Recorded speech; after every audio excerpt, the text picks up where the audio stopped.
Hello, everyone. Welcome to the Regenerative Health Podcast. This is going to be a solo episode where I reflect a little bit on 2024 and what has happened, what we achieved, and discuss what's coming in 2025 and share a couple of thoughts that I've had recently on some important topics. So a lot happened in 2024. It was a big year for the podcast. It was a big year for Regenerate, the health summit that I organized with Simon Lewis of How to Carnivore. It was a big year. We hosted a health retreat. There's a whole bunch of stuff that happened. I think I'll probably start with some of the most popular episodes that you all enjoyed, both on YouTube and on the podcast feed, because they were slightly different. And what these told me, this top 10 chart and this top 5 chart, is that you all are very interested in learning about light. And for those who followed my work since the beginning, since I've started the podcast 2 years ago, it very much started off as a dietary focused uh, podcast, and there was lots of emphasis on low carbohydrate carnivore eating as a strategy for health optimization.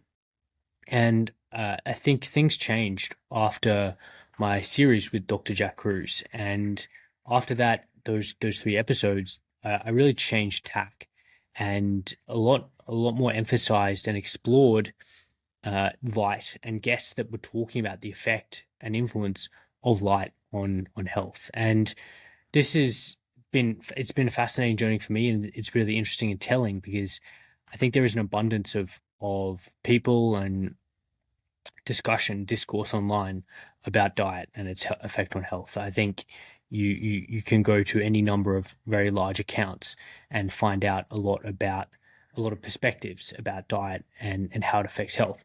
But there's much less so the case with light. And it seems that it's an interesting confluence of interest and need that people want to learn about how their light environment is affecting their health. And been my pleasure to explore those, learn about those issues, and share them with you. So let's. I want to give you an overview of the top episodes of the Regenerative Health Podcast for 2024. Now, in on the podcast feed, the first one most downloaded was Dr. Jack Cruz's our first episode titled "The Critical Role of Light in Human Evolution, Health, and Chronic Disease." So this was actually a 2023 podcast. So just going to show how much that episode really resonated with you all. And I had lots of very very nice comments suggesting that's been one of the most accessible and interesting entry points into Cruz's work. So I'm very glad that a lot of you have been enjoying that podcast. So what was number two? Number two on the list was my interview with Alexis Cowan, and that was titled "Sunlight, Mitochondria, and Decentralized Science." It was a very interesting episode, and I think an alternative perspective on a lot of the themes of Cruz's work. So a really good discussion. What was the third most listened to podcast? And that was my interview with Professor Richard Weller, who is UK dermatologist and researcher on the systemic effects of ultraviolet light on health. And that episode was titled "Skin Cancer, UV Light, and All-Cause Mortality." And I think this one's really resonated because the advice of a safe and appropriate sun exposure is coming from someone in the profession who has traditionally most vilified and demonized sunlight, which is dermatologists.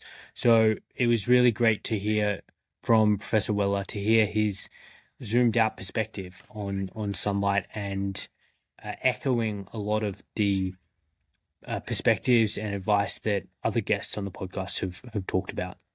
So, fourth most downloaded was episode 61 with Andrew Latour on red light therapy and photobiomodulation.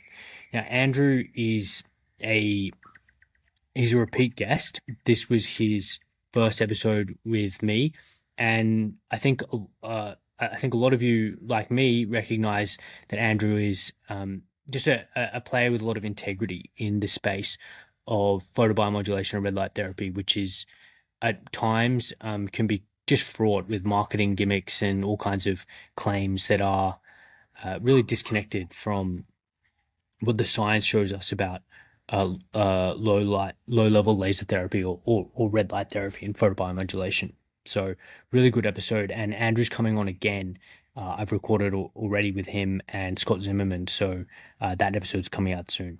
And finally, to the fifth most downloaded on the podcast feed was episode 27 with Dr. Cruz, and that was our second episode about water, fourth phase of water, and cellular redox. So what about the YouTube feed? And this was quite different. So the top most downloaded episode from the YouTube feed, most watched, was my episode with Professor Robert Fosbury. Now, Professor Fosbury is a astrophysicist, and his investigations into light-life interactions were absolutely fascinating. So an amazing discussion. Definitely going to get Robert back on the podcast. Next was my Dr. Jack Cruz episode, number one, light and melanin and POMC in human evolution and disease.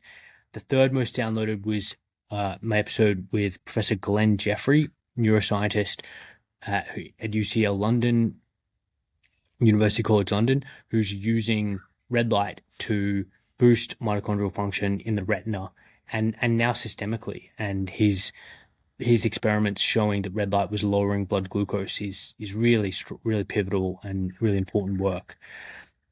Fourth was the Alexis Cowan podcast. Fifth was my really quite recent episode with Professor Glenn Jeffrey of the Guy Foundation. And this was all about quantum biology and his perspectives on quantum biology. So that one really resonated, and getting Professor Jeffrey back on in January. So stay tuned for that. Sixth episode on YouTube, most downloaded, was my second episode with Andrew Latour, where we talked specifically about lighting and the best lighting for optimal circadian health. And then Dr. Jack Cruz's second episode. And then eighth was Morley Robbins, and where we discussed copper and trace minerals. Ninth was Michael Holick, and Professor Holick is the world expert on vitamin D.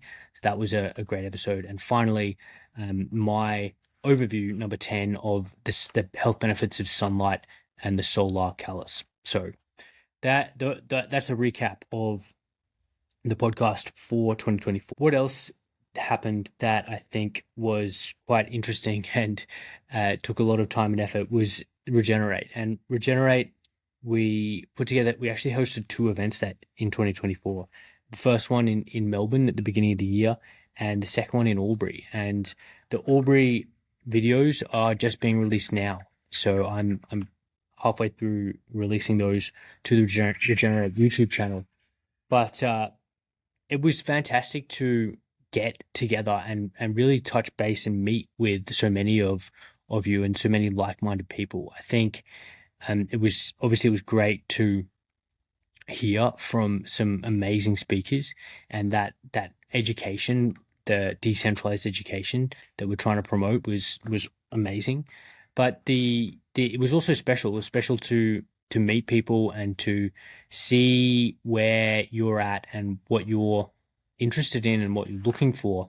And time and time again, the theme of community came up, and some of this stuff, a lot of this stuff with regard to optimal health and lifestyle is different. It's very different to what the mainstream are doing. And if we think about how over 90% of US adults have some form of metabolic dysfunction, then that really means that you have to be doing you have to be in the minority, the less than the 10th.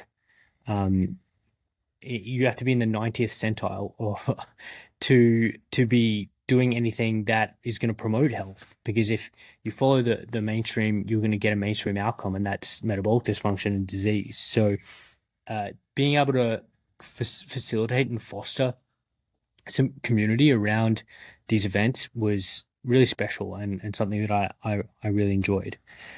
The retreat that I hosted, I haven't told you all about that. That was a amazing success. We had about 17 of you who came and joined us for 4 days in the Byron Bay hinterland.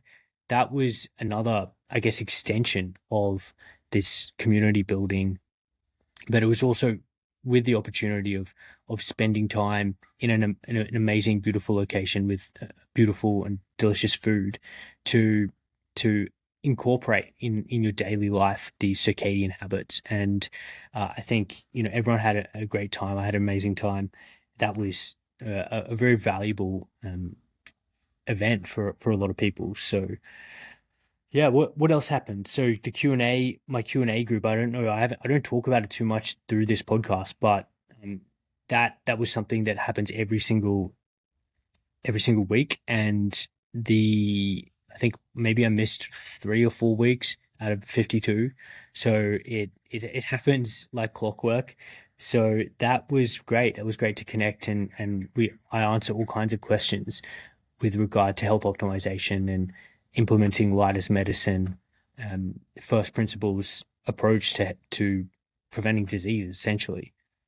And what else? We I launched the Solar Callus course, which I still think today is the only course that specifically talks about the comprehensive approach to safe sun exposure. So that's been well received, and I'm glad to be able to offer that, especially in the Australian context. And I'm going to share some thoughts soon about sunlight as it particularly applies to us in Australia.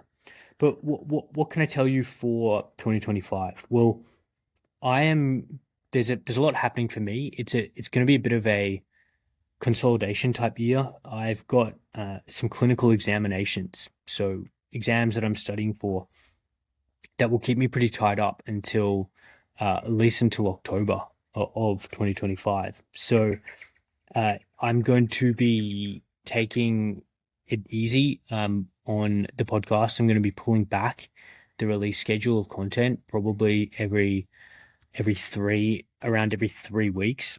So if you haven't heard from me in a while, then uh, you don't need to send help. It's I'm just my attention is elsewhere temporarily, but it's still going to continue. It's just albeit at a slower pace. And I am on the what else can I tell you? So Regenerate March, Regenerate is happening again, and we're sneaking in a double event in March. There's going to be This is going to hit Sydney and Melbourne on the 22nd, Sydney on the 22nd of March and Melbourne on the 23rd. And we've got two great venues for those who came last year in Sydney. Sorry, in Melbourne, it's at 75 Reed Street, and in Sydney, it's at Scott's Church in the CBD, the Central Business District. So these are epic venues, and they're going to be a perfect venue for discussing these important topics of decentralized health, circadian and quantum biology, the ancestral nutrition, and regenerative farming. So who's speaking? So a lot of you who went to previous events will know Dr. Anthony Chafee. He's going to be speaking at both events. Natalie West, metabolic and lifestyle-based psychotherapist, who is using a whole bunch of techniques, including carnivore, including circadian rhythms, to improve the mental health of her clients. She's going to be speaking at both events. I'm going to be speaking at both events on sunlight and cancer. And we've also got Rachel Ward, who many of you will know from her acting days. She is the director of Rachel's Farm, the documentary about regenerative farming, and she regeneratively farms here on the north coast of New South Wales. So she's going to be a great addition, and we'll be doing both events.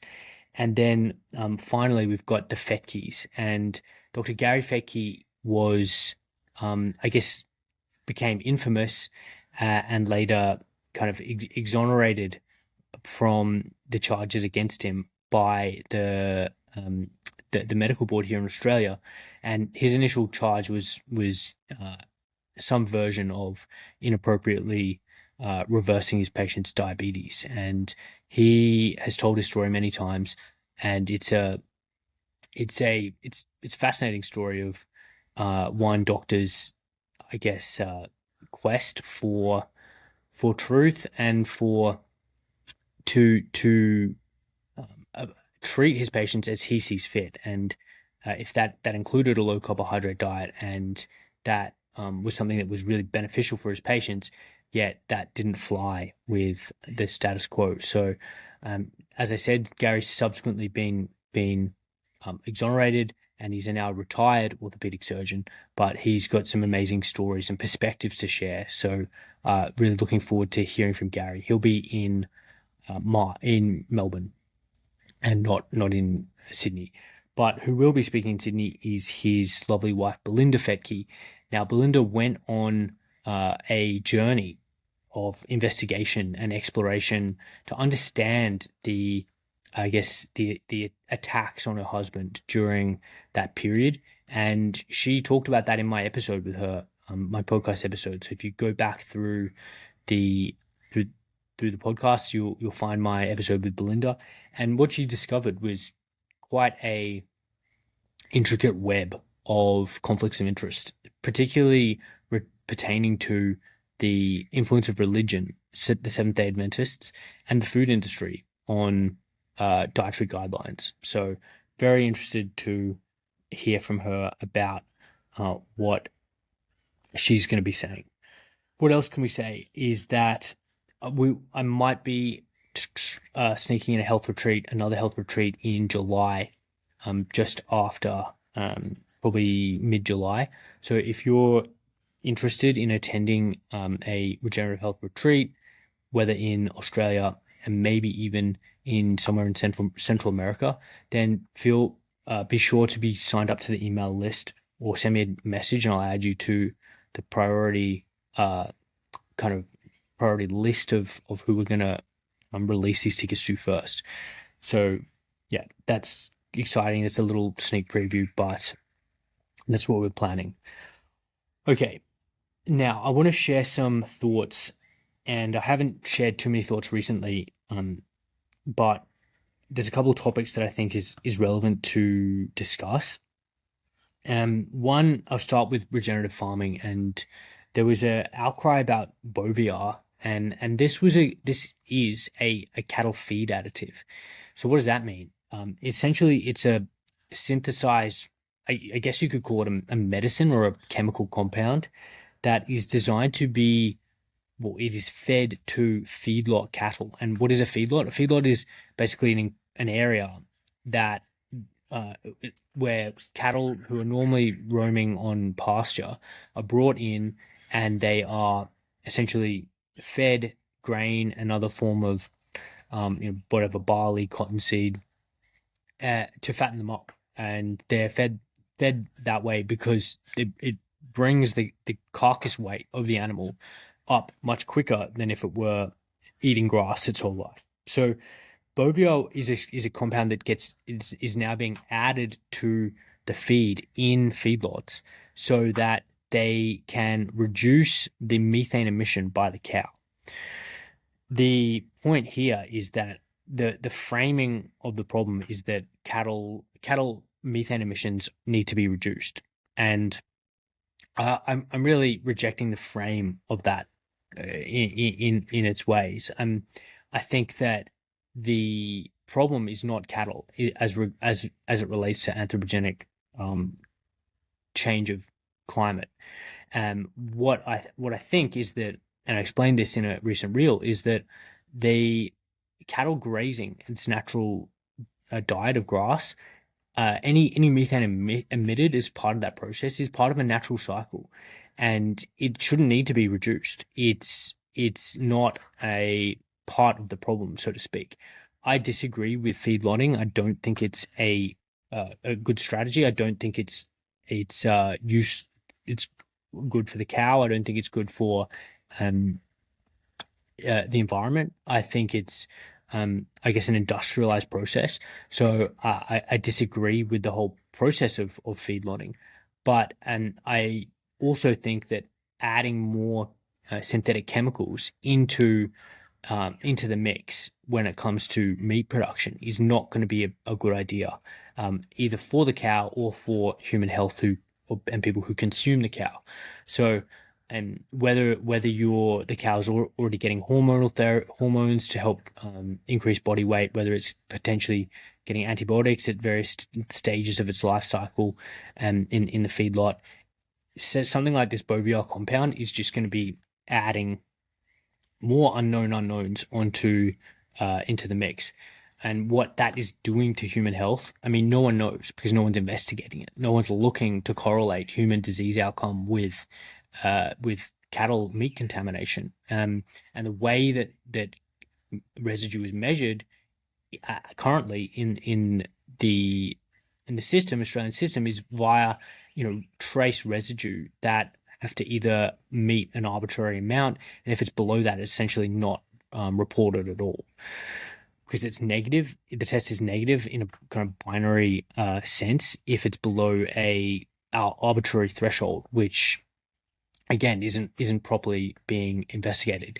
The the point though for to really skirt around this and to really make this not a consideration for you and your family is to not buy meat from places where boviar feed or any other industrial input is a concern. And that essentially translates to avoiding places where you don't know where the cow came from, avoiding big supermarket chains, avoiding butcher chains, avoiding places where the butcher can't even tell you where his meat came from. And you'd be surprised how many butcheries are simply just uh, importing a box of pre-cut up meat from wherever that the wholesaler and putting it in the window.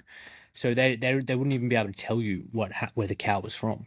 So the solution here is to understand your farmer, meet a local farmer, talk to the local farmer, visit the local farm, see the process by which the cow is raised, and buy directly from them. And this way, you are essentially removing from the table any possibility that you and your family are going to be ingesting anything that you don't want to ingest, because you have transparency into the life cycle of the animal and the production chain. So yes, it costs more, but if you think about it on that level, is you're paying for transparency, you're paying for the surety and the purity of the product. And this is a topic I've talked about at length, but it's although it can seem overwhelming, the food system is becoming ever more industrialized. The solution is more and more just as simple and as becomes simple and simpler, which is you simply just have to talk and support a local farmer. And it's a good opportunity to mention a couple farms that I've been sourcing my produce from here on the northern New South Wales coast. And I want to particularly give them a shout out because they're doing such great work, and I really want to emphasize that this is something that I do. So because I feel strongly about sourcing meat from these farmers. So the ones that I really have enjoyed are Abby. She is very local here, just outside of Byron Bay, and she raises regenerative water buffalo. And we've got Misty Creek Agroforestry, who raise tree range eggs in the rows of their syntropic agricultural setup, and they make some amazing eggs and chicken liver pate. Bellow Beef, who are just down in Bellingen, amazing work. Georgina and team and family. Local Dorper Lamb, and their completely chemical free lamb tastes amazing, very delicious. And Walkie Farm, who have been sending me up some of their delicious pork sausages. So would really recommend getting together a crew of farmers and who source different different produce, and so therefore you always have access to meat that is nutrient dense and is free from industrial chemical additives. And that's the goal in my mind, which um, is to help promote a food system that doesn't rely on industrial uh, inputs. It's pretty simple, and that's because that's the way the food was prior to industrialization, and there's a whole bunch of diseases related to industrialization, of which these are likely to be contributing on some level, to some degree. All right, what else do I want to talk about? So I want to share some thoughts about sunlight, and sunlight specifically with regard to uh, the Australian context. And it can be difficult to communicate the value of sunlight in somewhere like Australia, where the narratives have been so strongly pushed to demonize ultraviolet light. But I want to share how I'm thinking a little bit about UV light and health at the moment. And I think what one useful way for me to perceive this is UV light is essential for health, and we know that for a number of reasons.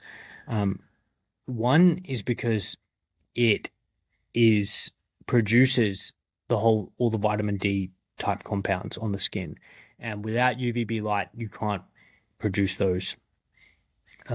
Without that type of light, you can't produce those vitamin D compounds. Two, the pro-opiomelanocortin system tells us that UV light is essential because it produces beta endorphin in response to ultraviolet light, and that's that same pathway that induces tanning, that regulates skin pigmentation, that regulates satiety and energy metabolism, immune function, um, blood pressure, all these various downstream effects of the POMC pathway. They're essential, and the way we know they're essential is because of the beta endorphin and the fact that the body's rewarding us for getting out into ultraviolet light. So again, POMC is stimulated by UV light, and that's why we need it. What else? I mean, there's other clues here, and the fact that DNA is actually a chromophore for UV light. It directly absorbs UV light. Again, tells us that there's something going on here. And finally, the biophotons, these really low emission of light from the mitochondria, from our cells, that are being used to communicate, they're often in the ultraviolet range. So the issue here is that I think we can already push back on the narrative of UV being intrinsically harmful, because it clearly isn't intrinsically harmful. It's actually necessary. So once we've established that, the next question is the only next question is the dose, and therefore we need to titrate the dose based on our skin type. And so again, to re-emphasize, it's UV light is essential.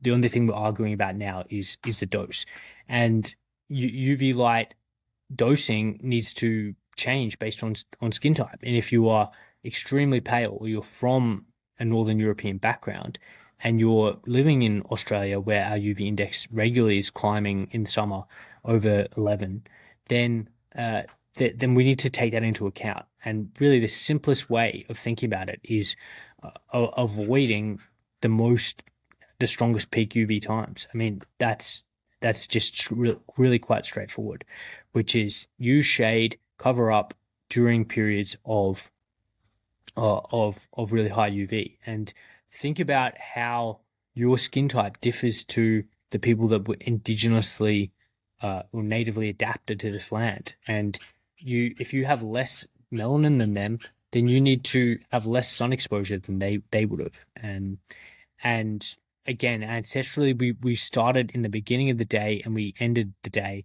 and we were irradiated with natural sunlight from woe to go.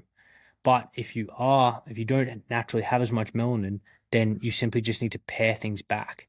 and use the sun safely. And that looks like early morning and late afternoon, especially when you're getting a bunch of infrared, proportionally more infrared uh, at those times of day to bookend your sun exposure.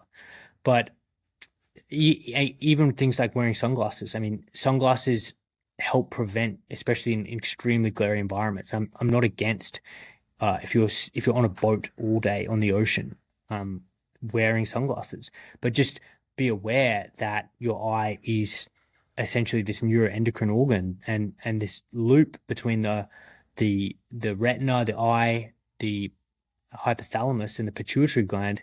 This is how the body is coordinating your your hormonal axes.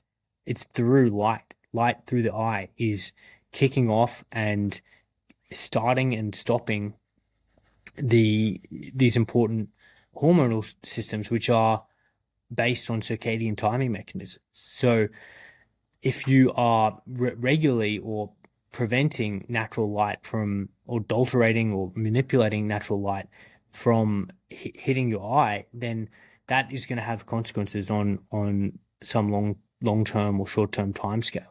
So again, it's we don't have to be all or nothing. If occupationally you're in really high UV light all day every day, then just be smart, but get the morning sunrise in with bare eyes, and then cover up, wear eye protection if it's extremely glary, and then get the sunset in, and still allow some of that natural light to enter the eye and have its important effect.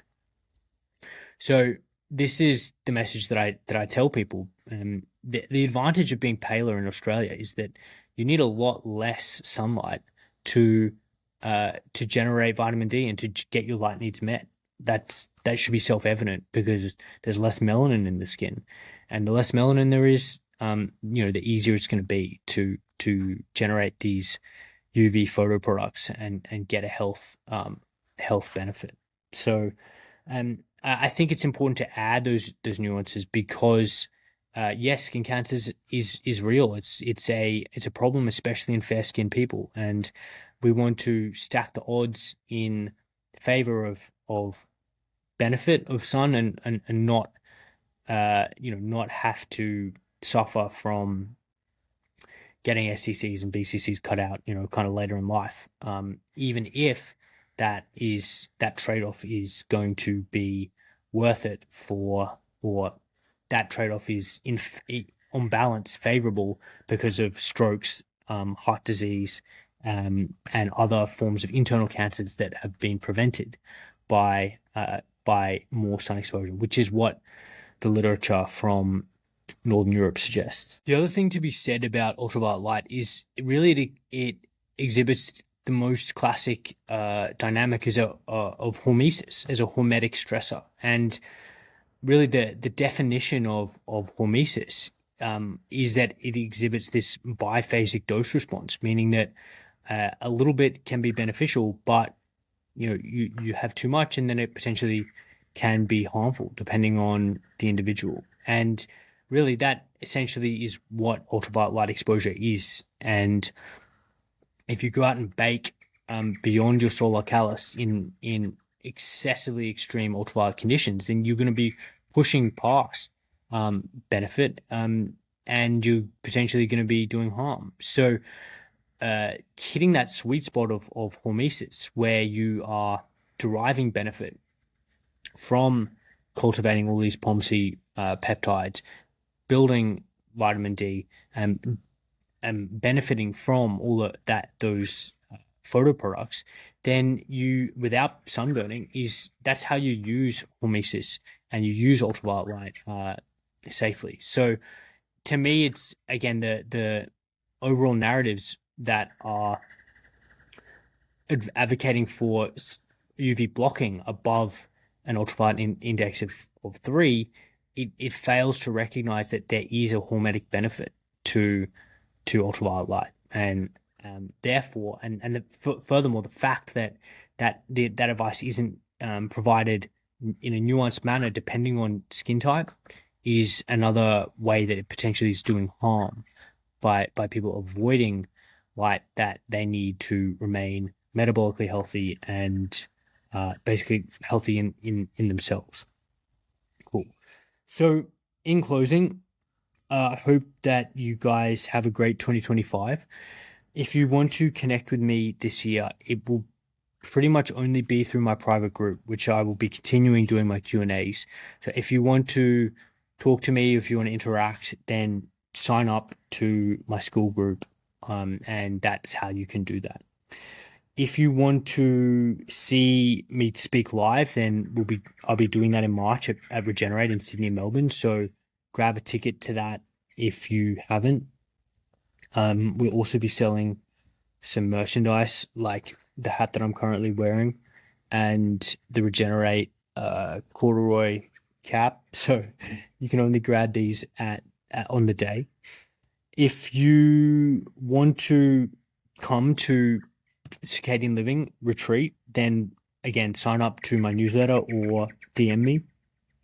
And if you want to learn about light and health beyond all the free resources that I've got on YouTube and a podcast, then you can grab the Circadian Reset or Solar Callus course because that's got a lot in there in terms of getting all these ideas set in your mind in a simple and easy to understand way. So thank you all again for your support. I really appreciate it, and it's been a pleasure to go through all this with you all. So yeah, hang with me while like I mentioned, I'm a little bit slower in my release cadence of content, but yeah, it will still be coming. And yeah, thank you again.